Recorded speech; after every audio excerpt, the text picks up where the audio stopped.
Radijska kateheza.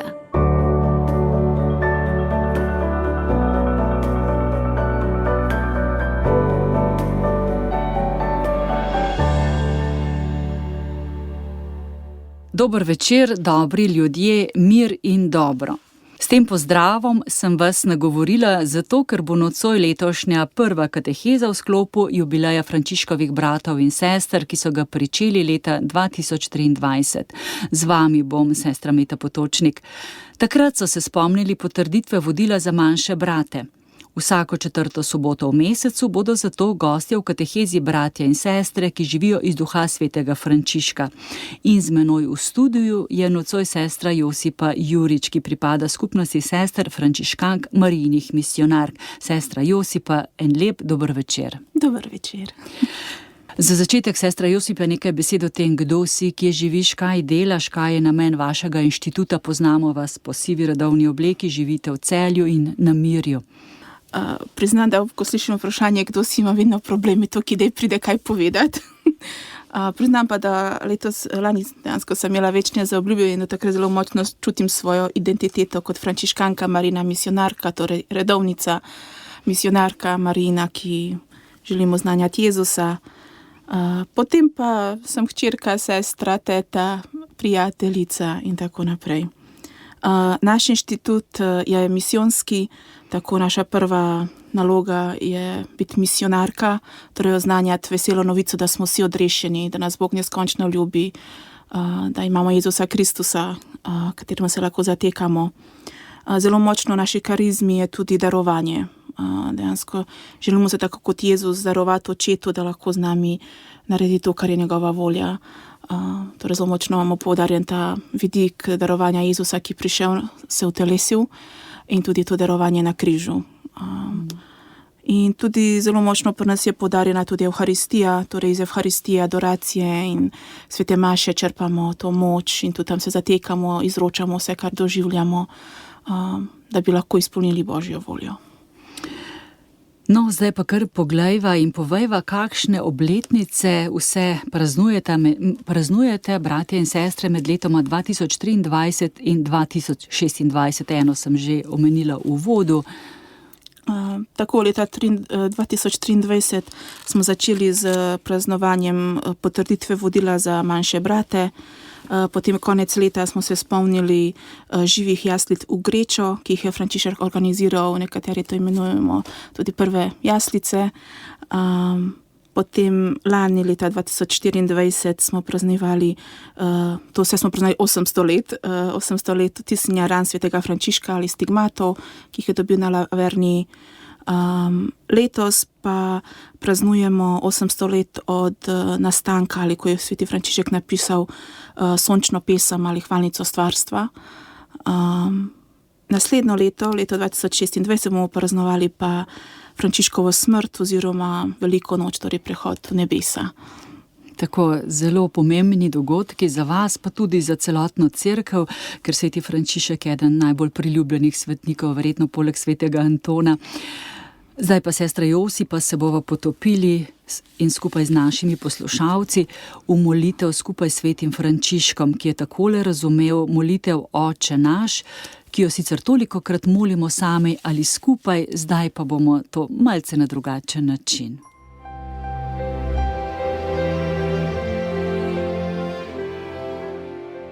Presveti Oče naš, naš stvarnik, odrešenik, tolažnik in zveličar, ki si v nebesih, v angelih in svetnikih, ko jih razsvetljuješ za spoznanje, kajti ti, Gospod, si luč. Ti jih razumemaš za ljubezen, kajti ti, Gospod, si ljubezen.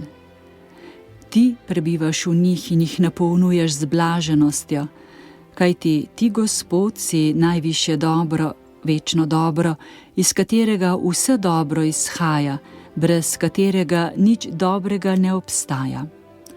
Posvečeno bodi tvoje ime. Naj se zasveti v nas spoznanje o tebi, da bomo spoznali širokost tvojih dobrot, dolgost tvojih obljub, visočino tvojega veličastva in globočino tvojih sodb. Pridi k nam tvoje kraljestvo. da boš vladal v nas po milosti in nam dal priti v tvoje kraljestvo, kjer je gledanje tebe nezastrto, ljubezen do tebe popolna, združenost s teboj blažena in uživanje tebe večno. Zgodi se tvoja volja, kakor v nebesih, tako na zemlji. Da bi te ljubili z vsem srcem, tako da bi vedno mislili na te, z vso dušo, tako da bi vedno hrepeneli po tebi, z vsem mišljenjem, tako da bi svoje namene naravnali na tebe in vsem iskali tvojo čast, z vsem svojimi močmi, tako da bi vse dušne in telesne moči in čute do kraja porabili v služenju ljubezni do tebe in v ničemer drugem, in da bi ljubili svoje bližnje, kakor sami sebe, tako da bi z vsemi svojimi močmi pritegovali vse k ljubezni do tebe, se veselili blagra drugih, kakor svojega lastnega blagra, ter sočustvovali v nesreči in da bi nikogar v ničemer ne žalili. Naš vsakdanji kruh, svojega ljubega Sina, našega Gospoda Jezusa Kristusa nam daj danes, da bomo priklicali v spomin, razumeli in častili ljubezen, ki jo je imel do nas, in vse tisto, kar je za nas govoril, storil in trpel. In odpusti nam naše dolgi, po svojem neizrekljivem usmiljenju, po moči trpljenja svojega ljubljenega Sina in po zasluženju ter pri prošnji blažene Device Marije in vseh tvojih izvoljenih. Kakor tudi mi odpuščamo svojim dolžnikom. In glede tistega, česar ne odpuščamo popolnoma, stori ti, Gospod, da v polnosti odpustimo, da zaradi tebe resnično ljubimo sovražnike in zanje pobožno molimo, da nikomur ne vračamo hudega s hudim, temveč da se v tebi trudimo koristiti vsem. In ne vpelji nas v skušnjavo, naj bo skrita ali očitna, nenadna ali dolgotrajna, temveč reši nas hudega, preteklega, sedanjega in prihodnjega. Slava Očetu in Sinu in Svetemu Duhu, kakor je bilo v začetku, tako zdaj in vselej in vekomaj. Amen.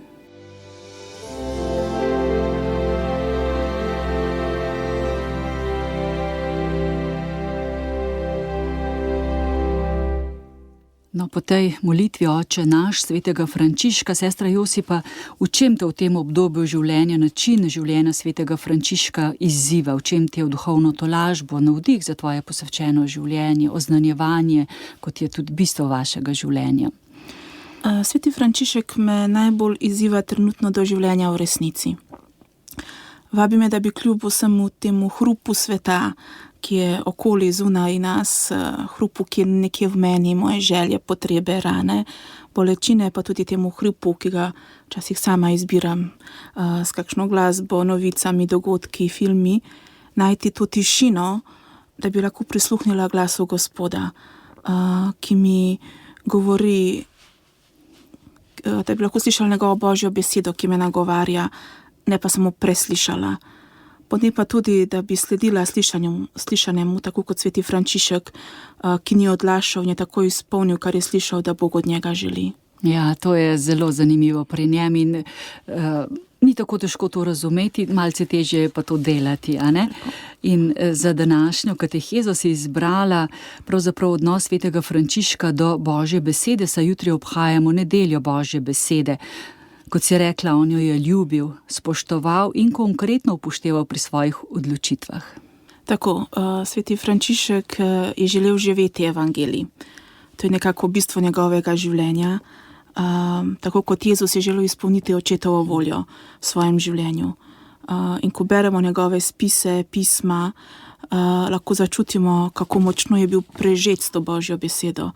V nekaterih spisih imamo lahko občutek, ko da beremo različne stavke svetega pisma zlepljene skupaj. In to nam tudi pokaže, kako je dejansko dihal Božjo besedo. Tako da so bile njegove misli, besede in dejanja prepojene z Božjo besedo. kot tako zanimivost, v spisih svetega Frančiška lahko zasledimo okoli 248 starozaveznih citatov in okoli 426 citatov iz Nove zaveze, od tega je približno 268 iz evangelijev. In že tak bežen pogled na to številko nam pokaže, kako pomembna je bila Božja beseda za njega, pa tudi kako pomemben je bil sam evangelij. Tudi sveti Frančišek je na nek način to Božjo besedo uporabljal v vsakdanjem življenju. Tak zelo znan primer je, ko je brat Leon imel težko obdobje in je to sveti Frančišek opazil, mu je na zelo mehni kartici napisal blagoslov. To besedilo je: blagoslovi naj te Gospod in te varuje, pokaže naj ti svoj obraz in se te usmili, obrne na svoje obličje k tebi in ti da mir. Gospod naj te blagoslovi, brat Leon. In to besedilo je skoraj dobesedno sojema z Aaronovim blagoslovom, ki ga beremo v 4. Mojzesovi knjigi.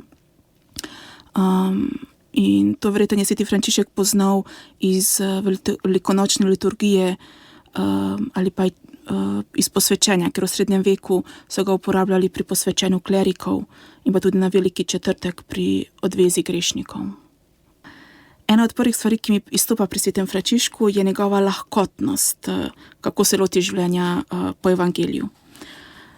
Danes se nam to zdi zelo težko ali včasih nemogoče in dejansko tudi v času svetega Frančiška so imeli podobno mnenje. Recimo tudi papež Inocent III., ko je Frančišek prišel do njega, da bi mu potrdil ta način življenja po evangeliju, in najprej, ko je slišal, da želijo Frančišek in bratje živeti po naročilu svetega evangelija in izvrševati evangelsko popolnost, rekel, da je to pretežko in prezahtevno. Vseeno pa sveti Frančišek s svojim življenjem, kot da bi govoril, da je to edino preprosto, jasno in daje pravo svobodo in veselje.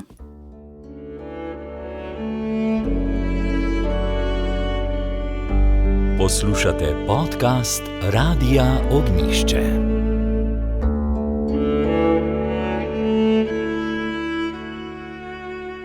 Sestra Josipa, sveti Frančišek je kar nekaj let taval. Iskal po asiški okolici, molil se, postil in skušal odkriti, kaj Bog želi od njega. To ni bilo nobeno romantično obdobje. Ne, to so bili težki časi svetega Frančiška, ki čuti veliko samote, izgubljenosti. Na zunaj so ga imeli že skoraj za norega. In dejansko je nekje na god svetega Matija leta 1208 v cerkvi svete Marije Angelske, Pronciunkule, kot jo poznamo, je bil pri sveti maši in je slišal odlomek, ki so ga brali iz Matejevega evangelija, to je 10. poglavje. Duhovnik je bral odlomek, ki govori o misijonskem poslanju 12, kjer naroča apostolom, naj se ne oskrbujejo z denarjem, ne s popotno torbo, ne z 2 suknjama, ne sandali, ne s palico. Jezus jih pošilja oznanjati Božje kraljestvo in daje moč ozdravljanja in zganjanja demonov. Ta odlomek se ga je močno dotaknil in je po sveti maši prosil duhovnika, naj mu razloži ta odlomek. In takrat je vzkliknil: to je tisto, kar hočem, to verujem, to želim delati z vsem srcem. In ravno ta podreditev evangeliju, ki je bila tako naravna za njega, je tudi v njemu prebudilo tako zavedanje ali postavo hvaležnosti in veselja, pa hkrati take sfere milosti, oziroma to, da Gospod mi je dal. Zelo pogosto govori, vse izhaja od Boga, vse je dar. Torej, Frančišek je hotel v celoti živeti evangelij, hotel je bil čim bolj podoben Kristusu, a vedno v katoliški cerkvi. To je bilo za njega zelo važno. Zato je prosil duhovnika za razlago in potrditev, če dobro razume Božjo besedo.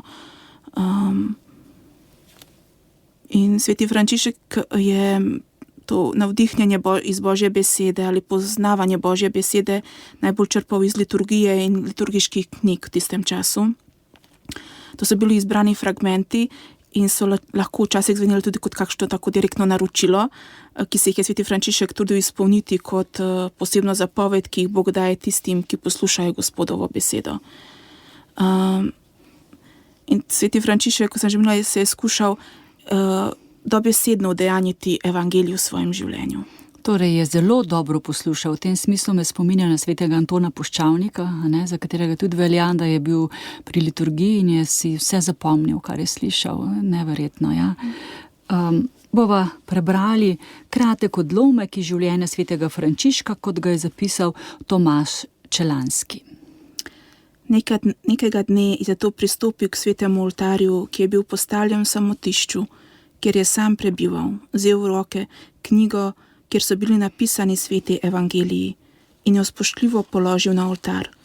Legel je na tla v molitvi k Bogu, nič manj v srcu kot s telesom, in s ponižno prošnjo molil, naj mu dobrotni Bog, Oče usmiljenja in Bog vse tolažbe, blagovoli pokazati svojo voljo. Ponižno je torej prosil, naj mu, ko bo prvič odprl knjigo, pokaže, kaj je zanj najprimernejše storiti, da bi zmogel popolnoma dovršiti, kar je nekoč preprosto in pobožno začel. Pri tem ga je vodil duh svetih in popolnih mož, o katerih je bral, da so v predani pobožnosti in hrepenenju po svetosti podobno ravnali. Vstal je torej od molitve v duhu ponižnosti in s kesanim srcem, okrepil se je znamenjem svetega križa, vzel knjigo z oltarja in jo spoštljivo in strahom odprl. In zgodilo se je, da je, ko je odprl knjigo, najprej naletel na trpljenje našega Gospoda Jezusa Kristusa. In sicer samo tisto, kjer so napovedane stiske, ki jih je imel pretrpeti. Toda da ne bi posumil, da se je to moglo zgoditi zgolj slučajno, je še drugič in tretjič odprl knjigo in našel iste ali podobne zapise. Teda je mož, poln duha, razumel, da mu je treba preko mnogih preizkušenj, preko mnogih stisk in preko mnogih bojev vstopiti v Božje kraljestvo. Sestra Josi, pa danes imamo privilegij, da ima lahko vsak svoje svetopismo. Torej ga lahko vzamemo v roke, beremo, lahko ga imamo v žepu, vse povsod, imamo različne aplikacije, internetno svetopismo, neverjetno veliko možnosti. Ampak, a ga res tako dobro poznamo ali se res hranimo z Božjo besedo, ki nam je na voljo vse povsod? Imam včasih vtis, da nam je zelo veliko podarjeno, ampak se tega ne zavedamo, tega zaklada. Morda zato, ker je povsod. Morda, ker je tako lahko dostopno in samoumevno. Res je, zato je sveti Frančišek, ki je v tistem času, ko to ni bilo tako samoumevno, začel živeti ta evangelij, tudi pritegnil veliko pozornosti drugih, okolice. In zelo kmalu so se mu začeli pridruževati novi bratje, prijatelji odprej. In prva dva sta bila Bernard in Peter. In ko sta prišla k svetemu Frančišku, jo je sprejel in jo najprej peljal v cerkev, da bi vprašali Gospoda, kaj on želi od njih. Tako v tem odlomku, kot smo ga prebrali sedaj, podobno tudi tukaj, samo da so prosili duhovnika te cerkve, naj jim 3-krat odpre evangelsko knjigo. Vsakokrat se jim je odprlo mesto, kjer govori o poslanstvu apostolov in njihovemu boštvu. To so 3 odlomke, ki so zelo pomembni tudi dejansko za Frančiška. To je odlomek iz Matejevega evangelija. Jezus mu je rekel, če hočeš biti popoln, pojdi, prodaj, kar imaš in daj ubogim in imel boš zaklad v nebesih. Nato pridi in hodi za menoj. Potem tudi citat iz Matejevega evangelija. Tedaj je Jezus rekel svojim učencem, če hoče kdo iti za menoj, naj se odpove sebi, vzame svoj križ ter hodi za menoj. In pa tretje iz Lukovega evangelija. Rekel jim je, ničesar ne jemljite na pot, ne palice, ne torbe, ne kruha, ne denarja, tudi ne imejte 2 oblek. In ko so Frančišek in bratje slišali to Božjo besedo, so se odzvali z besedami, to je tisto, kar smo hoteli, to je tisto, kar smo iskali. Frančišek pa je še dodal, to bo naše vodilo. In tudi potrjeno vodilo manjših bratov potrjuje željo svetega Frančiška, da bi on in njegovi bratje uresničevali evangelij in tako posnemali Kristusa, saj se začne z vodilo in življenje manjših bratov, je izpolnjevanje svetega evangelija našega Gospoda Jezusa Kristusa, življenjem v pokoščini, brez lastnine in v čistosti. Tako, zares so zaupali v moč Božje besede, da jim bo povedala tisto nujno za naslednji korak. Zdaj pa poglejva Oporoko svetega Frančiška. V njej poudarja, kako je treba spoštovati tiste, ki nam oznanjajo Božjo besedo, saj nam dajo življenje. Namreč, kot se hranimo z Evharistijo, se hranimo tudi z Božjo besedo. In kaj je tam sveti Frančišek zapisal, prosim? Ja, napisal je, vse teologe in tiste, ki oznanjajo najsvetejše Božje besede, moramo spoštovati in častiti, kakor tiste, ki nam delijo duha in življenje. Še enkrat pa tudi pove, da si ni sam izmislil takega življenja, ampak mu je Gospod pokazal pot zase in svoje brate. Toda sam najvišji mi je razodel, da moram živeti po vzoru svetega evangelija. Tudi v pismu vsem kristjanom, kasnejšnja redakcija, kjer je Božja beseda neločljivo povezana s Kristusom in svetim duhom, zapiše: S tem sem se torej odločil, da vam s tem pismom in sporočilom podam besede našega Gospoda Jezusa Kristusa, ki je očetova beseda in beseda svetega duha, ki so duh in življenje. Trdno se vsi zavedajmo, da se nihče ne more zveličati, razen po svetih besedah in po krvi našega Gospoda Jezusa Kristusa. Sveti Frančišek ima tak sakramentalni koncept ali pristop do Božje besede. Tako kot Evharistija je tudi Božja beseda nosilka žive Kristusove navzočnosti. Torej resnica o Bogu kot dobrem očetu in stvarniku ter o njegovem vseobsegajoče ljubezni je globoko zakorenjena v svetem pismu. Frančišek je svetu znova odkril to resnico. Nenehno je živel po evangeliju. Vsakem je videl Boga in njegova dela.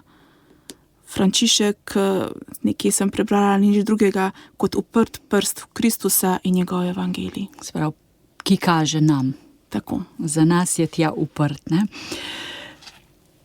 Sestra Josipa, kaj pa predlagaš našim poslušalcem? Kako naj se lotijo branja Božje besede, se pravi svetega pisma, da jim bo v duhovno korist? Zdaj smo tudi v svetem letu, jubilejnem letu, tudi to je priložnost, da kristjani odpremo vrata svetega pisma, ne samo vrata v Rimu, ne, ampak da vstopimo v ta gost bogatstva, ne. Verjetno obstaja še kakšni drugi način, ne samo da ga odprem, kjer se mi naključno odpre. Tako je. Mislim, da sveti Frančišek je kar dober zgled, kako se lotiti branja. Tako kot on se, mislim, da moramo najprej obrniti na svetega duha, prositi za njegovo prisotnost oziroma se zavedati, da je z nami, da to ne delamo sami. Potem pa tako, kot si že omenila, odpiranje Božje besede naključno je en način, ampak za tako vsakodnevno branje bi jaz bolj priporočala izbrati si kakšen bralni načrt, ki so ponujeni na internetu, Svetopisemska družba, oziroma je kar nekaj takih že narejenih načrtov, kako se lotiti branja svetega pisma. Lahko se tudi lotimo branja svetega pisma, to, kar nam liturgija vsakodnevna poudarja v cerkvi, torej besedila, ki so pripravljena za sveto mašo, imamo na hozana.si so dostopna, in se lahko dotaknemo te besede, ki nam je podarjena za ta dan. In zelo važno je, da se vzamemo, da si določimo ta čas, ki ga podarjamo Božji besedi. Da imamo čas prebrati to besedilo, ne samo preleteti, slišati to besedilo. Koliko časa pa je tisti en minimum, da človek se lahko umiri pa majčkeno prisluhne? Jaz povem tako, mislim, da idealno bi bilo vsaj pol ure, ampak tudi mislim, da 15 minut je v redu. Tudi mislim, če nimaš veliko časa, tudi 5 minut, ampak da si res vzameš, da ne preletiš samo, ampak da vsaj besedilo parkrat prebereš. Če imaš možnost si vzeti vsaj pol ure, bi bilo super, ker potem se lahko staviš pri besedilu, da te besedilo lahko tudi nagovori, ti kaj pove za tvoje življenje. Potem tudi zelo važno je treba sebi povedati, da ni nujno, da boš razumel to besedilo. Sveto pismo je napisano za vsakega od nas, to je Božje pismo za vsakega, ampak hkrati je napisano v določenem času, v okvirju, in včasih je lahko težko razumljivo. To nam lahko pomagajo različni komentarji do Božje besede, razlage. Lahko tudi obrnemo, tako kot sveti Frančišek, in prosimo za razlago. Jaz tudi zelo priporočam preveriti to, kar si slišal. Sploh, če je kaj močnega in te nagovarja za kaj važnega, tako kot sveti Frančišek se obrnil na duhovnike, je preveril, lahko se obrneš tudi ni na duhovnika, ampak tudi kakšno sestro, kakšno drugo osebo, ki je v cerkvi ali ki veš, da se je malo ukvarjala z Božjo besedo, preveri, če dobro razumeš, to je tudi zelo važen del, ker Božja beseda je tudi dana kot skupnost v cerkvi, skupaj beremo, razmišljamo, priporočam tudi mogoče se do kakšne skupine pridružiti, biblične, če imate v župniji, zavedam, da so možnosti online srečanja z Božjo besedo. Tudi ko skupaj bereš Božjo besedo, je velik dar, ko slišiš tudi, kako nekdo drug razume isti odlomek, isto besedilo, lahko včasih potrdi tako, kar sem jaz slišal, lahko pa odpre čisto nek nov svet. Tako da res brati Božjo besedo lahko na veliko različnih načinov, je pa najvažnije, da se lotiš tega. Jaz recimo sem tudi imela obdobje, ko sem brala eno knjigo Stare zaveze, eno nove in sem šla lepo po poglavjih po vrsti. Tako da, vsak dan nekaj. Tako. Lahko pa tudi za začetnika pa mogoče najlažje začeti brati evangelije. Mogoče Marko, ki je najkrajši, dejansko spoznaš zgodbo Jezusa, vstopiš vse te skrivnosti. Se pravi, neko kontinuirano branje pomaga, ne? Tako, mislim, da bolj bereš Božjo besedo, bolj se tudi spoznavaš z načinom, kako je napisana in lažje tudi razumeš, lažje vstopaš, bolj se ti odpira. Jaz lahko rečem z moje izkušnje, recimo zadnjih 11 let, kar sem v inštitutu, vsak dan imam meditacijo in se seveda Božja beseda ponavlja, ker vzamem iz liturgije in bi se zdelo, da je že dolg čas. Ampak res, vsakič, ko se berem evangelij, imam občutek, kot da je nekaj novega tam zame in vedno je nekaj novega. Včasih imam celo občutek, da te besede prej ni bilo, pa sem jo že tokrat prebrala. Tako da Božja beseda, tako kot je napisano, je vsak dan sveža in nova. In tako kot apostol Pavel pravi, je kot tak dvorezni meč, ki vedno nekaj dotakne v tebi, lahko ti pomaga, pove, spodbudi, ali ti pokaže resnico, ki nočeš videti včasih. Tako da zelo priporočam branje Božje besede.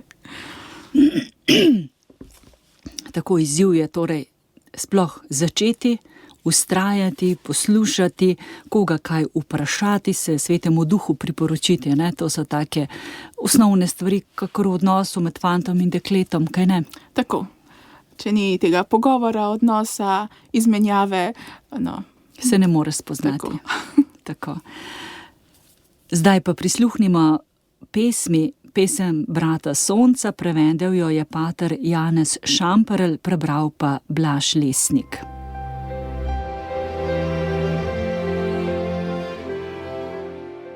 Najvišji, vsemogočni, dobri Gospod, tebi hvala, slava in čast ter vsak blagoslov. Samo tebi najvišji pripada in noben človek te ni vreden imenovati. Hvaljen bodi moj Gospod z vsemi tvojimi stvaritvami, posebej z Gospodom, bratom Soncem, ki je luč dneva, po njem nas razsvetljuješ. Lep je in žari v velikem sijaju, tvoj najvišji pomen razkriva. Hvaljen bodi moj Gospod po sestri luni in zvezdah, razvrstil si jih po nebu sijoče, dragocene in lepe.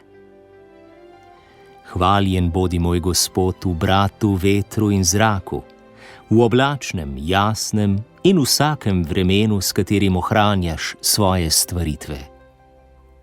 Hvaljen bodi moj Gospod za našo sestro vodo, zelo koristno in ponižno, dragoceno in čisto. Hvaljen bodi moj Gospod v našem bratu ognju, ki nam noč razsvetljuje, lep in igriv je, krepak in močan. Hvaljen bodi moj Gospod za našo sestro mater zemljo, ki nas preživlja in za nas skrbi. Prinaša raznovrstne sadove, zelenje in pisane cvetove. Hvaljen bodi moj Gospod po onih, ki zaradi tvoje ljubezni odpuščajo, bridkosti in trpljenje prenašajo. Blagor njim, ki ostanejo v miru, ti najvišji jih boš kronal. Hvaljen bodi moj Gospod po naši sestri telesni smrti, ki noben človek ne uide.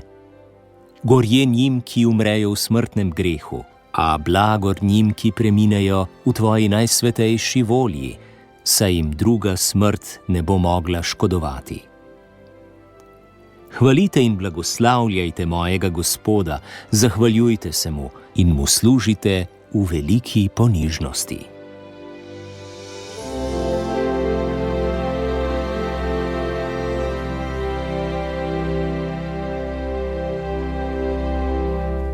Smo ob koncu naše prve letošnje kateheze v jubilejnem letu Frančiškove sončne pesmi. Naj vas še povabim jutri na slavja Božje besede po škofijah. Osrednje praznovanje bo v Celjski stolnici ob 10. uri, kjer bo škof Maksimilijan postavil v službo lektorjev bogoslovce, kandidate za diakonat in laike. V škofijski gimnaziji v Vipavi bo 15. predavanje doktorja Alana Tedeška z naslovom Razglasite osvoboditev vsem prebivalcem. Sledi pogostitev in prijateljsko druženje z možnostjo nakupa knjig s svetopisemsko tematiko. V nadškofiji Ljubljana bo osrednje srečanje potekalo jutri v župniji Preska ob 16. z bogoslužjem Božje besede, predavanjem biblicista doktorja Sama Skralovnika in etnologa ter antropologa doktorja Ambroža Kvartiča o liturgičnem branju s kulturnim programom in druženjem. Še v škofiji Novo mesto, kjer bo popoldansko srečanje, predavanje stalnega diakona Matica Vidica o tem, kako prinaša Božjo besedo med dolenjske Rome. Torej, kar nekaj povabil za jutrišnjo nedeljo Božje besede. Sva dajle povedali nekaj o svetem Frančišku Božji besedi, pa res priporočiva, ne? Kaj vsakemu za jutrišnji dan Božje besede? Upam, da se vas Božja beseda dotakne, da dotakne vašega srca in vam ne bo cel teden dala miru. Tako, hvala sestra Josipa za to, da sporočilo, da nam Božja beseda naj ne da miru, da naj nas zbudi iz naših udobnosti in navajenosti. Vsem, ki ste nama prisluhnili, vsem, ki ste nam prisluhnili, želiva vse dobro, naj vas Božja beseda hrani, poživlja. Tebi, sestra Josipa, iskrena hvala, da si upala priti. Hvala ti za povabilo. Na prvo katehezo v letošnjem letu. Se mi zdi čudovita priložnost, da spoznamo svetega Frančiška in njegovo življenje. Želiva vam mirno noč, blagoslovljeno nedeljo Božje besede in vse dobro. Katehezo sem pa vodila, sestra Meta Potočnik, z Bogom. Mir in dobro.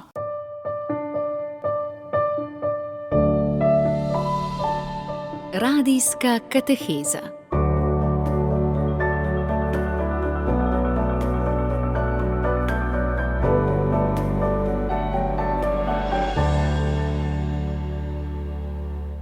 Hvala za poslušanje.